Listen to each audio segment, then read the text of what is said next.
आज की डिक्टेशन शुरू करेंगे। स्टार्ट।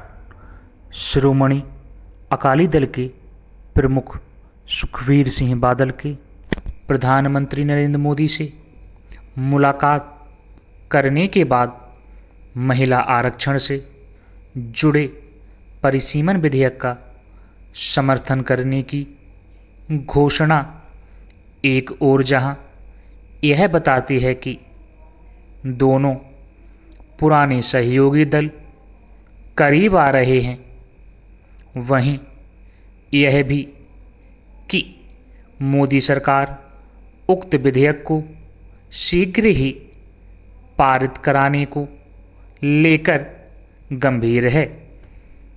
हालांकि शिरोमणि अकाली दल का लोकसभा में एक ही सांसद है, लेकिन उसकी ओर से परिसीमन बिल का समर्थन करने की घोषणा इस संविधान संशोधन विधेयक के पक्ष में माहौल बनाने का काम करेगी।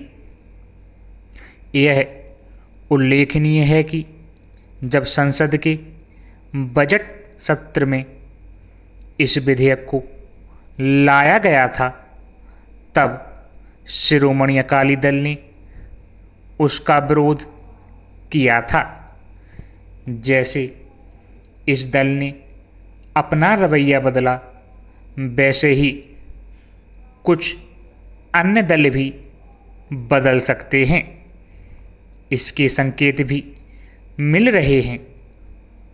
इसके अतिरिक्त तथ्य यह भी है कि बजट सत्र के मुकाबले मानसून सत्र आने तक संसद की तस्वीर बदल चुकी है।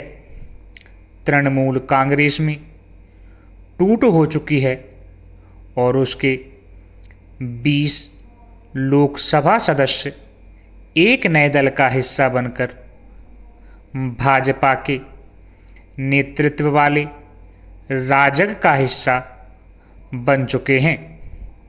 इसके अतिरिक्त उद्धव ठाकरे की शिवसेना के भी कई सांसद भाजपा की सहयोगी शिवसेना में शामिल हो चुके हैं।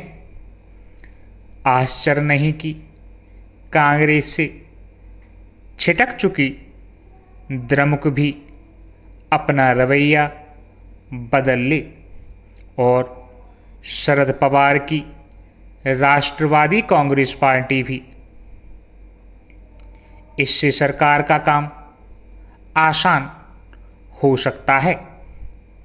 यदि सभी राजनीतिक दल लोकसभा और विधानसभाओं में 33% महिला आरक्षण लागू होते हुए सचमुच देखना चाहते हैं, तो उन्हें दलगत राजनीति से ऊपर उठकर परिसीमन विधेयक का समर्थन करना ही होगा। जब सरकार सभी राज्यों की लोकसभा सीटों में 50% की वृद्धि करने पर सहमत हो गई है, तब फिर परिसीमन विधेयक के विरोध का कोई औचित्य नहीं रह जाता।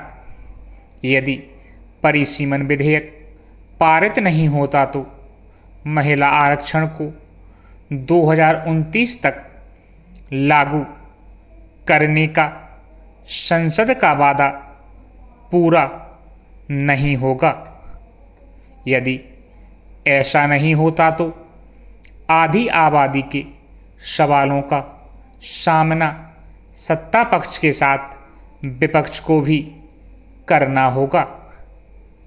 सभी राज्यों की लोकसभा सीटों में 50% की वृद्धि के प्रस्ताव के बाद विपक्ष की यह दलील खोखली हो जाती है कि कुछ राज्यों और विशेष रूप से दक्षिण के राज्यों के साथ अन्याय होगा।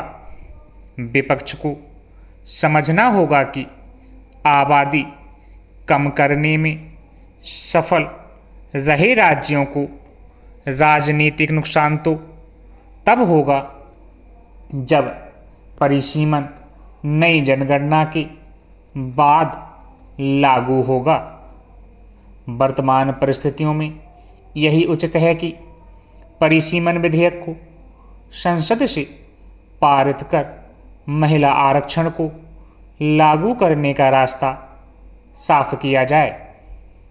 इसमें जितना अधिक विलंब होगा, महिलाओं को संसद और विधानसभाओं में उचित प्रतिनिधित्व देने में उतनी ही देरी होगी।